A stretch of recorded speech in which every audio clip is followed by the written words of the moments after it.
ఆ తప్పును కప్పిపుచ్చుకోవడానికి మళ్ళీ తప్పు చేసి, ఆ తప్పును కప్పిపుచ్చుకోవడానికి మళ్ళీ తప్పు చేసి ఇవాళ సమగ్ర కుటుంబ సర్వే ద్వారా, కుల సర్వే ద్వారా ఓసీల పాపులేషన్ పెరుగుతుంది. 2011లో మనమే చేసినాం కదా సెన్సస్. ఆ రోజు తెలంగాణ రాష్ట్రంలో ముస్లింల జనాభా, మొత్తం ముస్లింల జనాభా 44 లక్షలు ఉంటుంది. ఈరోజు అదే 44 లక్షలు ఉంటుంది. ఇది ఎట్లా సాధ్యం? ముస్లింలు ఎవరు పిల్లల్ని కనలేదా? మధ్యలో సమగ్ర కుటుంబ సర్వే వదిలేద్దాం, కేసీఆర్ చేసింది. మన సర్వేలే కంపేర్ చేస్తేనే ఎక్కడ పొంతం లేదు కదా. మరి అటువంటి అప్పుడు ముఖ్యమంత్రి గారు, మీరు బాధ్యతాయుతమైనటువంటి పదవిలో ఉన్నారు. ఈ బీసీలకు న్యాయం జరిగే విషయంలో ఏమైనా పొరపాట్లు జరిగితే మళ్ళీ సరిదిద్దుకోండి అని చెప్పి సూచన చేస్తా ఉన్నాము. మళ్ళీ సరిదిద్దుకుంటే తప్పేమీ కాదు.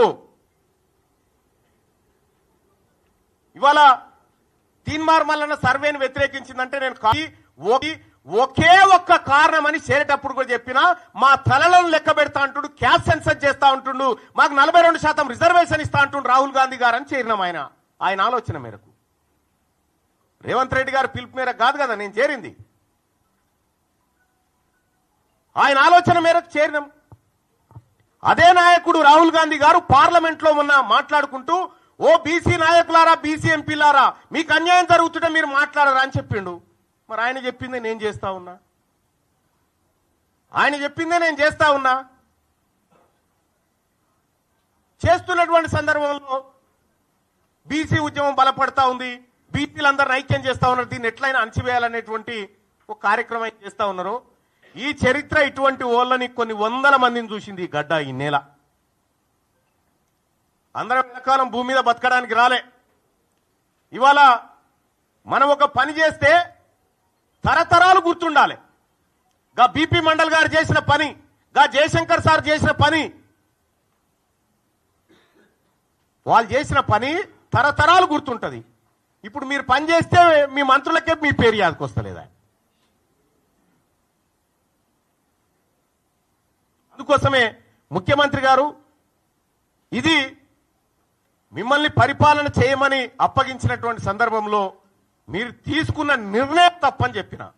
తీన్మార్ మల్లన్న తగలబెట్టింది కులగణన సర్వే రిపోర్టు తగలబెట్టిన నేను. ఇలా తీన్మార్ మల్లన్న ఏం చేసిండో 2018లో 2011లో రాహుల్ గాంధీ గారు కూడా అదే చేశాడు. Manmohan Singh government, UPA 2 government తీసుకొచ్చిన ఆర్డినెన్స్ చింపి చెత్తబుట్టలో బారేసిండు. ఇలా నేను చేసింది గదే. మన నాయకుడు రాహుల్ గాంధీ గారేమో మీరు నోరు విప్పండి మీకు అన్యాయం జరుగుతుంది అంటాడు. ఇక్కడనే మీరు నోరు ఇస్తా ఉన్నారు బీసీలై. ఇలా బీసీ నాయకులు మాట్లాడితే కోమటిరెడ్డి వెంకటరెడ్డి కోన్యాయం, రాజగోపాల్ రెడ్డి కోన్యాయం, వాళ్ళైతే చిన్నగానే తిట్టిరా నిన్ను. నేను మిమ్మల్ని అన్నది కూడా లేదు. మళ్ళా మీరు చేసిన కార్యక్రమాన్ని వ్యతిరేకించిన, ప్రభుత్వ నిర్ణయాన్ని వ్యతిరేకించిన, కుద్దు రాజగోపాల్ రెడ్డి గారు అనే నువ్వు బ్లాక్ మెయిలర్ అని చెప్పి, వెంకటరెడ్డి గారు 50 కోట్లు పెట్టి తెచ్చుకున్నావని తిట్టే.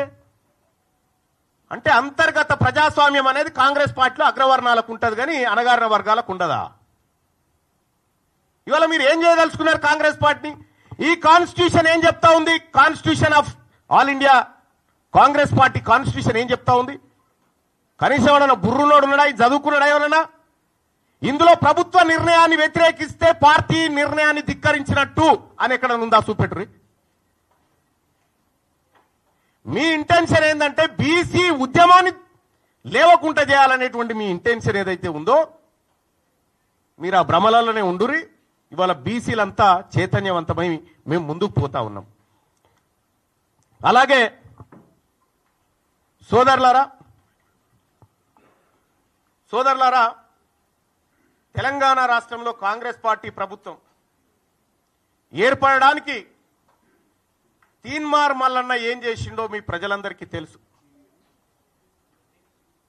కేసీఆర్ గారితోటి అప్పటి ప్రభుత్వంతో ఒక్కడినై పోరాడుతుంటే మీరంతా ఆడున్నారా? కాంగ్రెస్ పార్టీ కార్యకర్తలను పిట్టల లెక్క ఏరుతా ఉంటే ఆ రోజు క్యూ న్యూస్ వేదిక కాంగ్రెస్ పార్టీ కార్యకర్తలకు మరో గాంధీ భవన్ అయింది కదా. మీరు ఆడమన్నారు అప్పుడు. ఏడున్నారు మీరంతా?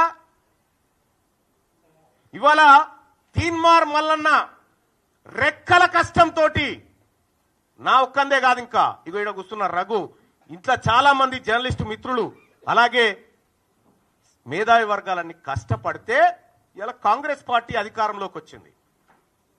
కాంగ్రెస్ పార్టీని ఏ ఒక్కరు అధికారం తేలే, అందులో నా పాత్ర కూడా ఉంది. నేను 45 నియోజకవర్గాల్లో తిరిగి క్యాంపెయిన్ చేస్తే 42 నియోజకవర్గాల్లో కాంగ్రెస్ పార్టీ గెలిచింది.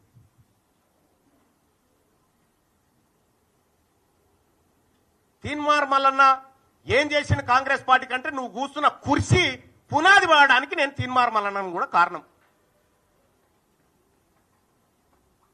మరి మీకు జీర్ణించుకోలేక 2028లో బీసీ ముఖ్యమంత్రి అంటే మీకేమైనా ఇబ్బంది అవుతా ఉందా? మీకు ఇబ్బంది అయితే మేమేం చేయలేము. కానీ మా లక్ష్యం ఒకటే, 2028లో ఖచ్చితంగా తెలంగాణ రాష్ట్రానికి బీసీ ముఖ్యమంత్రి అయ్యి తీర్తాడు. ఇది మా బీసీలుగా మేమందరం చేసుకుంటున్నటువంటి శపథం. పాపం అంజన్ కుమార్ యాదవ్ మాట్లాడిండు, హనుమంతరావు గారు మాట్లాడితే party line దాటొద్దు. Komatireddy Venkatareddy video ఇప్పుడు ఎవరు నాకు పంపితే చూసినా ఏమంటాడే, చెత్తబుట్టల వారేసిన వాళ్ళ షోకాజ్ నోటీసు నాకు ఇస్తారా అని చెప్పని అంటా ఉన్నాడు. నేను చెప్తా ఉన్నా, మీ షోకాజ్ నోటీసులకు నేను రిప్లై ఇచ్చేంత, లేకపోతే మీ సస్పెన్షన్లకు భయపడేంత పిరికి రక్తంతో బుట్టలే నేను బీసీ ఓడిగా గర్జించే బిడగా పుట్టినా. ఇక్కడ మీ పిల్లిగాండ్రింపులకి ఇక్కడ భయపడేటోడు ఎవడు లేడు. ఇలా కాంగ్రెస్ పార్టీని అడ్డం పెట్టుకొని అధికారంలోకి వచ్చినటువంటి మీరు ఆ పార్టీని రక్షించాల్సిన అవసరం ఉండే. ఏం జరుగుతా ఉంది? 2023 డిసెంబర్లో ఎన్నికలు జరిగితే అక్కడి నుంచి మళ్ళీ 6 నెలల తర్వాత వచ్చిన పార్లమెంట్ ఎన్నికల వరకు కాంగ్రెస్ పార్టీ పరిస్థితి గేడుకొచ్చింది. 15 నెలల ఏ కాంగ్రెస్ పార్టీ కార్యకర్తలన్నా కనీసం సంతోషంగా ఉన్నాడా? ఇలా ఎస్, నేను చెప్తా ఉన్నా, నా గెలుపు కోసం రాహుల్ గాంధీ గారి ఆశయం కోసం పనిచేసినటువంటి కాంగ్రెస్ పార్టీ కార్యకర్తలారా, మీ అందరికీ ఎప్పటికీ రుణపడి ఉంటా. ఇవాళ మీరు కార్యకర్తలను విస్మరిస్తిరి, పదవులు రాగానే మీరు పంచక తింటిరి. ఇంకా ఎంత దుర్మార్గం అంటే, కార్పొరేషన్ పదవుల లిస్ట్ వేసిరు. ఆ కార్పొరేషన్ పదవుల లిస్టులో మీరు 30-33 వేస్తే అన్న జగ్గారెడ్డి గారి సతీమణికి ఒక కార్పొరేషన్ ఇచ్చిరు. అందులో ఏం రాసిరు ఎక్కేనా? ఆమె పేరు ఏదో గౌడ్ అని రాసిరు, నిర్మలా గౌడ్ అని రాసిరు. ఎట్లిచ్చినట్టు గౌడ్ల కోటాలు ఇచ్చినట. ఇంకొక ఆమె నల్గొండ జిల్లా యాదాద్రి శోభారాణి గారు ఏమో, ఆమె రెడ్డి సామాజిక వర్గం, ఆమెకెట్టి కురుమ సామాజిక వర్గంలో ఇచ్చిరట. అంటే మీరు పదవులు పంచుకొని 10 ఏళ్ల పాటు అధికారానికి దూరంగా ఉండి అహర్నిశలు కొట్లాడిన కాంగ్రెస్ పార్టీ కార్యకర్తలు కనీసం గుర్తించకుండా మీరు పప్పు బెల్లాల లెక్క పంచుకొని పోతా ఉంటే ఆ పార్టీ కోసం కష్టపడ్డటువంటి కాంగ్రెస్ పార్టీ కార్యకర్తలు ఎటుపోవాలా? ఏం కావాలా? అందుకోసమే ఒక్క కాంగ్రెస్ పార్టీ కాదు, అన్ని పార్టీల్లో ఉన్నటువంటి బీసీ బిడ్డలకు వాళ్ళకు అన్యాయం జరిగితే మేము